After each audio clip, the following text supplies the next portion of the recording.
I am Pooja Singh and I am here to discuss with you another important topic related to your SSC examination, right? As you all know, previously we have discussed about क्या क्या हमने discuss कर लिया है. Let me right it down. एक बार लिख लेते हैं हमने अभी तक क्या क्या स्ट्रैटेजीज डिस्कस किया है. अभी आपका कल से जो एग्जामिनेशन शुरू होने वाला है एसएससी का, उसके लिए एक स्ट्रैटेजी वीडियो लास्ट मोमेंट के लिए आपके क्या क्या इंस्ट्रक्शंस उसमें होने चाहिए वो हमने कल अपलोड किया है. आप जाकर के उसको चेक कर सकते हैं. वहां से आपको शायद कुछ इंपॉर्टेंट इन्फॉर्मेशन आपके जो मार्क्स को बढ़ाने में आपको हेल्प कर सकती है, वो सब आपको वहां से मिलेगा. मेरा रिक्वेस्ट है कि आप जाकर के उस वीडियो को हमारे चैनल पे जरूर देख लीजिएगा. ठीक है, चलिए उसके लिए आपको सबसे पहले क्या करना होगा कि आपको सब्सक्राइब करना होगा इस चैनल को, वीडियोस को लाइक करना होगा, अपने फ्रेंड्स के साथ शेयर करना होगा. ठीक है, और टेलीग्राम चैनल जिसका लिंक डिस्क्रिप्शन बॉक्स में आपको दिया गया है उसको भी आप ज्वाइन कर लीजिए ताकि कोई भी इंपॉर्टेंट अपडेट आपके लिए होता है तो वो आपसे मिस ना हो. ठीक है, चलिए अभी तक हम क्या क्या कर चुके हैं. हम कुछ स्ट्रैटेजीज डिस्कस कर चुके हैं जिसमें हमने रीजनिंग की स्ट्रैटेजी डिस्कस करी थी कि आपको रीजनिंग को किस तरीके से कवर करना है कि आप एग्जामिनेशन में मैक्सिमम मार्क्स वहां से ला सके. फिर हमने समझा था करंट अफेयर्स को कि किस तरीके से करंट अफेयर्स का इम्पोर्टेंस क्या है, आपको उनको किस तरीके से हैंडल करना चाहिए, करंट अफेयर्स किस तरीके से आपको पढ़ना चाहिए, कितने दिन का पढ़ना चाहिए, क्या क्या टॉपिक्स उसमें इम्पोर्टेंट होते हैं. मतलब बिल्कुल बेसिक टेक्निकलिटीज किसी भी सब्जेक्ट की हमने इसमें आपके साथ डिस्कस करी है. ये सारे वीडियोस हमारे चैनल्स पर अवेलेबल है, आप चेक कर सकते हैं. ठीक है, उसके बाद इंग्लिश की स्ट्रैटेजी का वीडियो भी हमारे चैनल पर अवेलेबल है. ठीक है, चलिए इसके बाद मैंने आपके साथ डिस्कस किया था कि जीएस के जितने टॉपिक्स होते हैं तो उनको किस तरीके से आपको हैंडल करना है ना. आप ये बात तो बहुत अच्छे से जानते ही होंगे कि इस एग्जामिनेशन में आपके 4 पार्ट्स होंगे.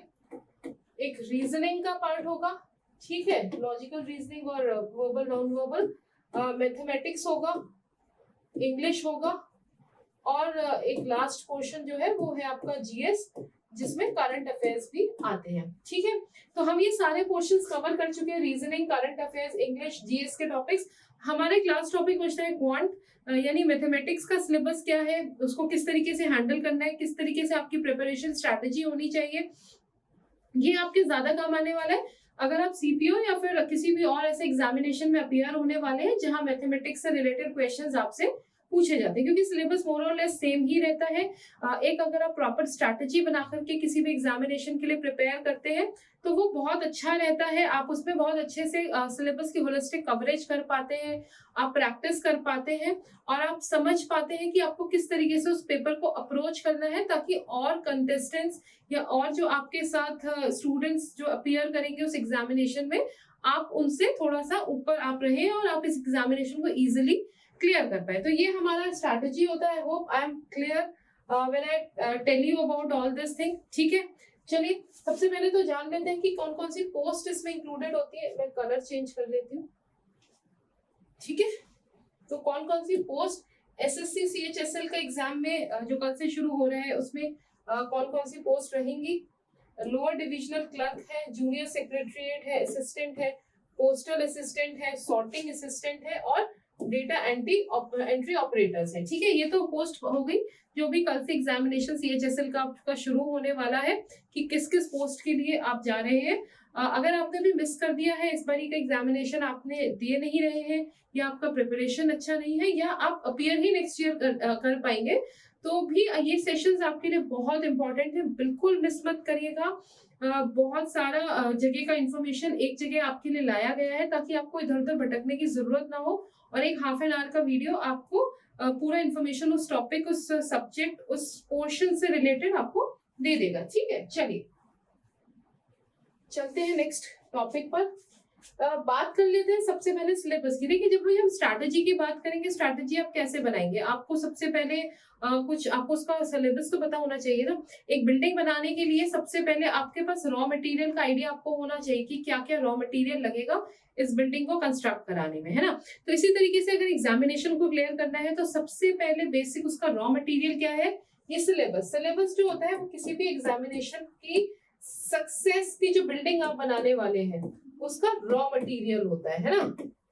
ठीक है, if you don't have proper information, if you don't understand the syllabus properly, nobody in this world can make you clear that examination. No, this is very much clear. आप समझ के चलिए, जब तक सिलेबस आपको बिल्कुल अच्छे से बाय हार्ट नहीं हो चुका होगा, जब तक आपको प्रॉपर समझ नहीं हो जाएगी सिलेबस की, तब तक किसी भी एग्जामिनेशन को क्लियर आप कर ही नहीं पाएंगे।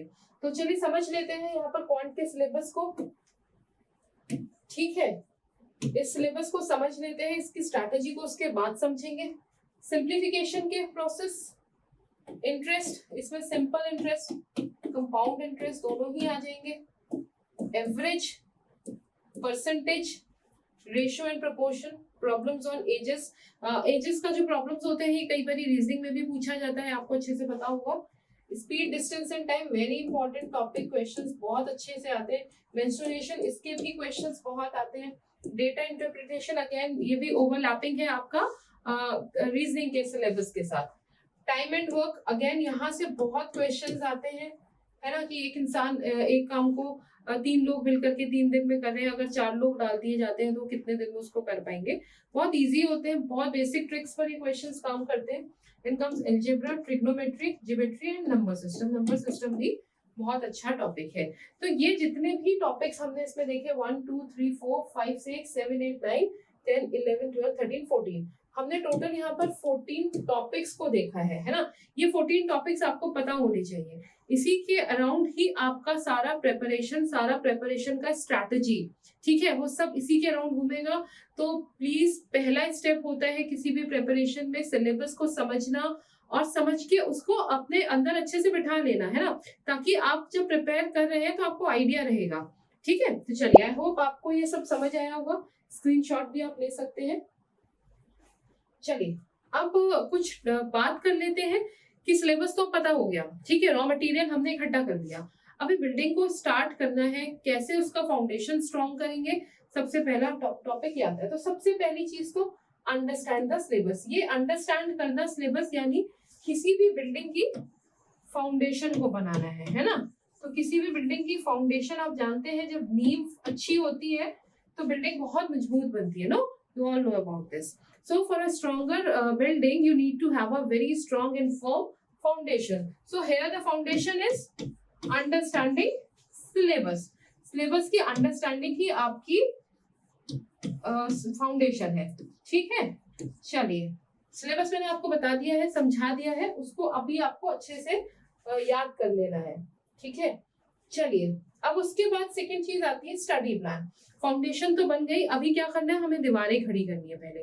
तो वो दीवारें क्या है, ये स्टडी प्लान। ठीक है, आई होप मेरी बातों को आप कनेक्ट कर पा रहे होंगे। For a stronger foundation you need to understand your syllabus properly, then you need to make the walls. ये वॉल्स क्या है, आपका स्टडी प्लान।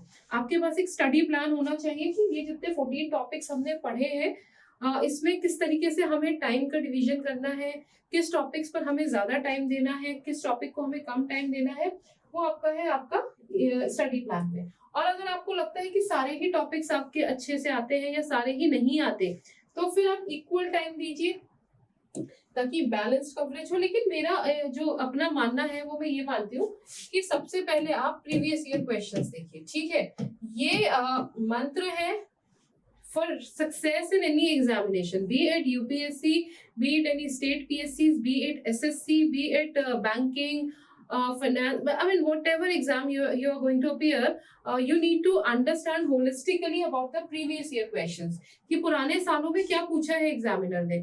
क्योंकि इन 14 जरूरी नहीं है कि जो 14 थीम्स हमने पढ़ी या 14 टॉपिक्स हमने पढ़े हर साल इसमें से इक्वल आ रहा होगा। कि हो सकता है कि जैसे मैंने बताया कि टाइम एंड वर्क, ठीक है, या फिर इंटरेस्ट, ये कुछ टॉपिक्स ऐसे हो सकते हैं, this is just an assumption, ठीक है, कि कुछ टॉपिक्स ही ऐसे हो सकते हैं जो बार बार पूछा जा रहा है, जिससे ज्यादा वेटेज आ रहा है। तो आपको क्या करना है, आपको पहले उन्हीं टॉपिक्स पर अपना होल्ड को सॉरी आपकी जो होल्ड है उसको स्ट्रॉन्ग कर लेना है। ठीक है, यानी प्रीवियस ईयर क्वेश्चंस को पढ़ के आप पहले समझेंगे कि किस टॉपिक से क्वेश्चन ज्यादा पूछे जा रहे हैं, आप पहले उन टॉपिक्स को कवर करिए। फिर उसके बाद आप आइए उन टॉपिक्स पर जिससे थोड़ा मीडियम की, कभी पूछे जाते हैं, कभी ज्यादा भी पूछ लेते हैं, कभी कम, उनको करिए। फिर उसके बाद थर्ड फेज में आप करिए उन टॉपिक्स को जिससे बहुत रेयरली क्वेश्चंस पूछे जाते हैं। करना आपको सब कुछ है, लेकिन आप अगर एक प्रॉपर स्ट्रैटेजी के साथ जाएंगे, इसी को स्ट्रैटेजी बोलते हैं, ठीक है। अभी आपके पास बहुत सारा सिलेबस आपको आराम से पता चल जाएगा, अभी आपके पास मटेरियल की कोई कमी नहीं है, लेकिन उसको करना किस तरीके से है कि कम टाइम में रिटर्न बहुत अच्छा है, ठीक है, वही स्ट्रैटेजी होती है आपकी। तो हमारी स्ट्रैटेजी के लिए हमें सबसे पहले प्रीवियस ईयर क्वेश्चंस को समझना है, उनको इम्बाइब कर लेना है, उससे थीम्स को निकालना है, रिपीटेड थीम्स को पहले करना है, ठीक है। आई होप मेरा पॉइंट क्लियर होगा। चलिए, अभी आपने क्या करना है, आपने सिलेबस को कवर कर लिया, फिर यू नीड टू प्रैक्टिस। कि ये मैथ्स तो वैसे भी ऐसा सब्जेक्ट है कि जिसमें जितना ज्यादा प्रैक्टिस आप करेंगे उतना इजी आपको एग्जामिनेशन में होने वाला है। तो आपको प्रैक्टिस करना है, और ऐसा नहीं कि आपने कर लिया, अरे मेरे को तो 100 क्वेश्चंस करे थे, 98 ठीक थे, तो अभी मेरा हो गया। No, you need to keep revising them also, ठीक है। So first learning the topics, first understanding the topic, then practicing, and then revision, continuous revision you need to do. I mean there are just 14 topics. I hope कि आप इसको जब clear कर लेंगे 2-3 महीने में, आप इसको अच्छे से कवर करिए। Take best of your times practice करने के लिए, और फिर उसके बाद रिविजन करते रहिए, छोड़िए नहीं उस रिविजन को, ठीक है। चलिए, फिर जो उसके बाद आता है, सपोज 3 मंथ्स आपने सिलेबस को कवर करने के लिए लिया, ठीक है। आप नेक्स्ट ईयर का टारगेट कर रहे, 3 मंथ्स में आपने कवरेज कर ली पूरे सिलेबस की, ठीक है। चलिए, फिर आपने क्या करना है, 3 महीने बाद क्या आप सिर्फ रिवीजन ही करते रहेंगे? नहीं, आपको कुछ मॉक पेपर सॉल्व करने हैं। मॉक पेपर्स यानी कि जो क्वेश्चन पेपर्स जिसमें पैटर्न और questions, duration, format of the question paper, they all are according to the your examination, ठीक है। सपोज 100 क्वेश्चंस का ही बना हुआ वो पेपर होगा, जिसमें जो क्वेश्चंस की क्वालिटी होगी वो बिल्कुल वैसे ही होगी जैसे एसएससी की एग्जामिनेशन में आती है। तो उन मॉक्स को आपको करना है। अगर आप चाहते हैं तो मॉक्स के प्रिपरेशन के लिए या फिर सिलेबस के होलिस्टिक प्रिपरेशन के लिए आप हमारे कोर्सेज को भी ज्वाइन कर सकते हैं। बहुत नॉमिनल चार्जेस हैं उसके, ठीक है, बहुत अफोर्डेबल कोर्सेज हैं। नंबर्स दिए होंगे नीचे स्क्रीन पर, आप वहां से चेक कर सकते हैं, उन नंबर्स पे कॉल कर सकते हैं और डिटेल्स अपना मालूम कर सकते हैं, ठीक है। चलिए, अदरवाइज आप फ्री ऑफ कॉस्ट भी करना चाहते हैं तो आपको सिर्फ छोटा सा काम करना है कि आपको चैनल को सब्सक्राइब कर लेना है, वीडियो को लाइक और शेयर करना है, ठीक है। चलिए, तो मॉक्स मेरे ख्याल से आप समझ गए होंगे। मॉक बोलते हैं उन पेपर्स को जो बिल्कुल आपके एग्जामिनेशन के पैटर्न पर ही बनाए जाते हैं, उतने ही नंबर ऑफ क्वेश्चंस होते हैं, उतनी ही देर में आपको सॉल्व करना होता है। तो इससे 2 चीजें आती हैं। मॉक लगाने से फायदा क्या है? अब आप बोलेंगे क्या जरूरत है, प्रैक्टिस तो करें। नहीं, मॉक की एक तो होता है एक्यूरेसी आती है, क्योंकि इसमें जो क्वेश्चंस होते हैं मिक्स क्वेश्चंस है, किसी भी टॉपिक से आएगा, और दूसरा इससे आपको आपकी स्पीड इंप्रूव होती है ना। तो मॉक के 2 फायदे होते हैं, एक तो एग्जामिनेशन सिनेरियो में एक्यूरेसी और टाइम मैनेजमेंट, ये 2 चीजें आप यहाँ से सीखते हैं, ठीक है। तो क्या आप सीखते हैं? तीसरी चीज टाइम मैनेजमेंट। आप डायरेक्टली एग्जाम में जाएंगे और आप वहां देखेंगे कि आपको क्वेश्चंस करने में बहुत ज्यादा टाइम लग रहा है, उतनी देर में कवर नहीं कर पा रहे, लेकिन आप रेगुलर मॉक्स लगा रहे हैं तो वो धीरे धीरे आपकी स्पीड बढ़ने लग जाती है, ठीक है। चलिए, अब हर टॉपिक को आपको डिफरेंटली प्रिपेयर करना है। किस तरीके से करना है? एक इंपॉर्टेंट पॉइंट मैं भूल गई हूँ इसमें ऐड करना, प्रीवियस ईयर क्वेश्चंस। फिर वहां के बाद आपको टॉपिक को कवर करना है, ठीक है। थीम्स हमने यहाँ से निकालनी है, जो पहले इंपॉर्टेंट टॉपिक्स है उनको कवर करिए, फिर सीक्वेंस वाइज जैसे हमने बताया था टॉपिक को करके प्रैक्टिस करिए क्वेश्चंस को। फिर अपनी एनालिसिस करिए, क्या आपकी क्वेश्चंस करते टाइम वीकनेस और स्ट्रेंथ क्या आ रही है। क्वेश्चन आप ठीक कर पा रहे हैं लेकिन टाइम मैनेजमेंट नहीं कर पा रहे, टाइम तो मैनेज हो जा रहा है, स्टेप्स भी ठीक हो रहे हैं, लेकिन आंसर निकालते टाइम आप गलती कर दे रहे हैं। तो इस तरीके की ये कुछ स्ट्रॉन्ग पॉइंट्स होते हैं आपके, कुछ वीक पॉइंट्स होते हैं। तो उन वीकनेसेस और उन स्ट्रेंथ्स को आप क्लियर तभी कर पाएंगे जब आप बहुत सारा प्रैक्टिस करेंगे, बहुत सारे मॉक्स को देंगे, ठीक है। चलिए, अब क्या करना है इन एग्जामिनेशंस के लिए जिसमें कि आपके पास 60 मिनट्स है और आपको 100 क्वेश्चंस करने हैं, ठीक है। तो मैथ्स के लिए कुछ ना करते हुए 25 क्वेश्चंस के लिए हार्डली 25 मिनट्स ही आपको मिल पाएंगे, है ना। तो आपको कुछ ऐसे शॉर्टकट टेक्निक्स, कुछ ऐसे टॉपिक्स होते हैं जिनकी कुछ शॉर्टकट टेक्निक्स भी होती हैं, तो आपको उन शॉर्टकट टेक्निक्स को सीखना है, समझना है। मैंने जैसे कि एग्जाम्पल के लिए टाइम एंड वर्क की शॉर्टकट टेक्निक डाली है, जैसे 3 लेबरर्स है, अजीत, सुमित, रमेश, इनको 10, 8 और 20 डेज लगते हैं, ठीक है, किस चीज में, एक काम को करने के लिए। ये बहुत पूछे जाते हैं इस तरीके के क्वेश्चन, मैंने इसीलिए इसको यहाँ पर लिया था। तो अभी 3 लोग मिलके 20 डेज में कर रहे हैं काम, ठीक है। अगर अलग अलग करते हैं तो 10, 8 और 20 डेज इनको लगते हैं, ठीक है। अब अगर तीनों एक साथ काम करते हैं तो कितना टाइम लगेगा। क्वेश्चन देखने में ऐसा लग रहा है बहुत कॉम्प्लिकेटेड है, पर आपने क्या कर लेना है, आपको इन तीनों का एलसीएम निकाल लेना है, ठीक है। जो एलसीएम आया है उसे डिवाइड कर दीजिए हर एक की एफिशिएंसी से। जैसे 10, 8 और 20 का आप एलसीएम निकाल सकते हैं ना, 10, 8 और 20 का आपने एलसीएम निकाल लेना है, ठीक है। मैं आपको एक बार करके बता देती हूँ।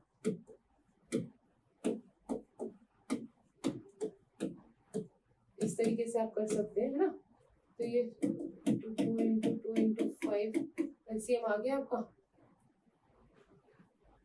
ठीक है, 40 आ गया आपका एलसीएम। क्या हो गया आंसर आपका, 40, ठीक है। ये मैंने आपको छोटा सा एलसीएम करके दिखाया है, इस तरीके से आपने एलसीएम निकाला, 40 आ गया। आप हर एक को 40 को हर एक की इंडिविजुअल एफिशिएंसी से आप डिवाइड कर दीजिए, ठीक है, ठीक है। आप आंसर देखेंगे 4, 5 और 2 आ जाएगा, क्लियर है, ठीक है, यहाँ तक तो कुछ प्रॉब्लम नहीं है। अब अगर तीनों का इकट्ठे आपने लेना है तो LCM divided by efficiency of all three, तीनों की एफिशिएंसी कितनी हो गई, 18 और 20, 30 हो गई, ठीक है। उसको आप निकाल लीजिए। ये जो तीनों की आई एफिशिएंसी 4, 5 और 2, 9, 10, 11, तो अभी आपने क्या कर देना है, 40 को 11 से डिवाइड कर देना है, आपका आंसर आ जाएगा। तो ये कुछ शॉर्टकट टेक्निक्स होती है, अदरवाइज इसको करने के लिए और भी लॉन्ग मेथड्स है, पर इस तरीके की शॉर्टकट टेक्निक्स को आपको निकालना होगा। तो आप कैसे करेंगे, आपकी पूरा करने की जरूरत ही नहीं है। आपको क्या करना है, total unit of work divided by efficiency of all the workers. तो ये एक छोटा सा फॉर्मूला यहाँ से आ गया, जहां से आप इजीली, अभी आपको ये सब करके देखना भी नहीं है, आपको क्या कर लेना है, आपको टोटल यूनिट ऑफ वर्क निकालना है एलसीएम लेकर के, और फिर उसके बाद तीनों की एफिशिएंसी से उसको डिवाइड कर देना है। इतना सिंपल एक क्वेश्चन हो जाता है। अदरवाइज अगर आप इसे लंबे मेथड से करने चलेंगे तो बहुत टाइम लगता है, ठीक है। टाइम मैनेजमेंट, एग्जामिनेशन में आपको टाइम मैनेजमेंट किस तरीके से करना है, ठीक है। और उससे पहले भी जब आप एग्जामिनेशन में जा रहे हैं, जब आप प्रिपरेशन कर रहे हैं, तब आप किस तरीके से टाइम मैनेजमेंट करेंगे। तो हमेशा कुछ लिमिटेड रिसोर्सेज, लिमिटेड सोर्सेज पर ही आपको भरोसा करना चाहिए, ठीक है। हमेशा इधर उधर नहीं भटकते रहना चाहिए। बहुत सारी बुक्स मार्केट में है, बहुत सारे रिसोर्सेज इंटरनेट पे अवेलेबल है, लेकिन अगर आप हर किसी के पीछे जाएंगे तो आप कभी भी अपनी कोई एक खुद की टेक्निक नहीं डेवलप कर पाएंगे, आप खुद का एक सेट पैटर्न नहीं डेवलप कर पाएंगे, और क्वेश्चंस फिर आपके गलत होते हैं। तो आपको क्या करना है, हमेशा एक ही सोर्स पे रिलाई करना है, और एक ही टॉपिक के पीछे बहुत ज्यादा टाइम वेस्ट नहीं करना है। कि आपने सपोज नंबर सिस्टम पढ़ना शुरू करा, आपने 4-5 बुक्स से पढ़ डाला, आपने 10-12 यूट्यूब चैनल से देख करके पढ़ डाला, और at the end of the day आपको समझ कुछ नहीं आ रहा, क्योंकि हर किसी का बताने का तरीका, हर किसी का पढ़ाने का तरीका डिफरेंट हो जाता है। तो आपने क्या करना है, you have to limit your sources, you have to limit your resources, be it on internet और बी इट फिजिकल बुक्स। आपको लिमिट की बुक्स रखनी है, 1 या 2 ही चैनल्स को फॉलो करना है। आप चाहें तो हमें फॉलो कर सकते हैं, या हमारे साथ हमारे कोर्सेज को ज्वाइन करके टेंशन ही खत्म, आप होलिस्टिकली अच्छे से प्रिपेयर कर सकते हैं, ठीक है। चलिए, प्रीवियस ईयर क्वेश्चंस मैंने आपको पहले ही बताया था, utmost important for any examination. It is not specific for SSC or UPSC. Any examination which you are going to appear, first rule first, you have to have a better understanding, a good hold about the previous year questions. Okay, what type of questions are being asked, what different themes are repeated. ये सब आपको तभी पता चलता है जब आप previous year question solve करते हैं। तो क्या क्या पता चल जाता है यहाँ से, आपको एग्जामिनेशन का पैटर्न आपको क्लियर होता है, ठीक है। आपको रिपीटेड थीम्स के बारे में पता चलता है कि what all themes are being repeated, ठीक है। आई होप क्लियर होना चाहिए इतना आपको। चलिए, तो इतना ही था इसमें। आई होप आपको क्लियर हुआ होगा, आपको समझ में आया होगा कि हमने क्या बात करी थी। मैं फिर से एक बार समराइज कर देती हूँ हमने जो भी पढ़ा था। मैंने आपको ये बताया था कि फाउंडेशन बनाने के लिए आपको सिलेबस की होलिस्टिक अंडरस्टैंडिंग होनी चाहिए, ठीक है। आपको सिलेबस अच्छे से पता हो कि सिलेबस किस तरीके से क्या क्या पूछा जाता है। फिर उसके बाद आप एक स्टडी प्लान बनाइए जो ये वॉल्स का काम करेंगे। क्या है ये? Study wall, study plan, sorry, ठीक है। प्रीवियस ईयर क्वेश्चन आपको छत देंगे, ठीक है। रॉ मटेरियल आ गया, फाउंडेशन हो गई, फिर आपको एक स्टडी प्लान आपका बन गया। स्टडी प्लान को बनाने के लिए सबसे इंपॉर्टेंट चीज जो थी वो थी आपके प्रीवियस ईयर क्वेश्चंस, जहां से आपने उसको अच्छे से पढ़ा, उसकी अच्छी से अंडरस्टैंडिंग ली, आपने समझा वहां से, ठीक है। इतना सब हो जाएगा। कुछ रिपीटेड थीम्स का आपको आइडिया लग जाएगा। फिर उसके बाद आपने क्या करना है, आपको करनी है फिर टॉपिक को प्रिपेयर। फिर टॉपिक प्रिपेयर करके आप करेंगे प्रैक्टिस। प्रैक्टिस के बाद आप करेंगे रिवीजन, और रिवीजन के बाद आप करेंगे मॉक टेस्ट। अगर आप इतना कर लेते हैं तो विश्वास मानिए आपको एग्जामिनेशन में आउट नंबर्स लाने से कोई नहीं रोक सकता, क्योंकि बहुत स्कोरिंग सब्जेक्ट होता है। अगर आपके कंसेप्ट क्लियर है तो क्वेश्चंस आपके लिए बहुत सिंपल हो जाते हैं, टाइम मैनेजमेंट हो जाता है, आपको बहुत ज्यादा टाइम वेस्ट नहीं करना पड़ता। जहां तक पॉसिबल हो सकता है अपनी खुद की टिप्स एंड ट्रिक्स निकालिए, खुद से आप क्वेश्चन को इजीएस्ट वे में सॉल्व करने का तरीका देखिए, ठीक है। इस सबको आप करिए, देखिए बहुत स्कोरिंग रहने वाला है। आप एसएससी का एग्जामिनेशन बहुत इजीली क्वालिफाई कर देंगे। अभी भी देयर आर 2 मंथ्स है सीपीओ के एग्जाम के लिए, ठीक है। आप सबको पता है कि 2 अक्टूबर से ये प्रपोज्ड है, 4-5 अक्टूबर से आपका सीपीओ का एग्जाम होने वाला है। अभी भी आपके पास टाइम है, आप हमारे कोर्सेज को ज्वाइन करके पूरी तरह से प्रिपेयर कर सकते हैं। नहीं तो आप हमारे चैनल को सब्सक्राइब कर लीजिए और हमारे साथ फ्री ऑफ कॉस्ट भी आप अपनी पढ़ाई को कर सकते हैं। हमारे दूसरा चैनल विक्रमास एड्यूटेक, वहां ज्वाइन कर लीजिए। वहां पर हमारा एनसीईआरटी का फ्री ऑफ कॉस्ट कोर्सेज चल रहे हैं। आप वहां से पूरा अपना जीएस का जितना भी पोर्शन है, वो चाहे एसएससी के एग्जामिनेशन के लिए हो, यूपीएससी के लिए हो, स्टेट पीएससी के लिए हो, आप उसकी भी पूरी तैयारी कर सकते हैं। ये सारे डिस्क्रिप्शन बॉक्स में आपको इन सबके लिंक्स मिल जाएंगे, ठीक है। हमारे नंबर्स भी आपको स्क्रीन पे मिलते हैं। आपको कोई भी इंफॉर्मेशन किसी भी तरीके की हमारे कोर्स से रिलेटेड या हमारे यूट्यूब से रिलेटेड आपको कुछ भी चाहिए, आप उन नंबर्स पे फोन करके पता कर सकते हैं, ठीक है। तो आई होप आपको अच्छे से समझ में आया होगा, मैंने आपको जितना भी समझाया है। कोई क्वेरी रहती है तो कमेंट बॉक्स में कमेंट करके हमसे पूछ सकते हैं। मैं कोशिश करूंगी कि आपकी क्वेरीज को ठीक तरीके से एड्रेस कर पाऊँ, ठीक है। रेस्ट ऑल शाम को 5:30 लाइव क्लास के लिए आप ज्यादा से ज्यादा नंबर्स में आया करिए, ज्वाइन करा करिए, ताकि आपके अगर कुछ भी क्वेरीज रहती है करंट अफेयर्स से रिलेटेड तो आप वो भी सॉल्व कर सकते हैं। और साथ में प्रिपरेशन कर सकते हैं होलिस्टिकली करंट अफेयर्स की, जहाँ सिर्फ करंट अफेयर्स आपको नहीं पढ़ाया जाता, आपको साथ में पढ़ाया जाता है स्टैटिक पोर्शन भी, कि किस तरीके से अगर करंट से रिलेटेड स्टैटिक आता है तो वो भी आपसे मिस ना हो। तो चलिए इस सेशन में मेरी तरफ से इतना ही था। ध्यान रखिए, पढ़ते रहिए, and I will see you again in the live class. Thank you so much.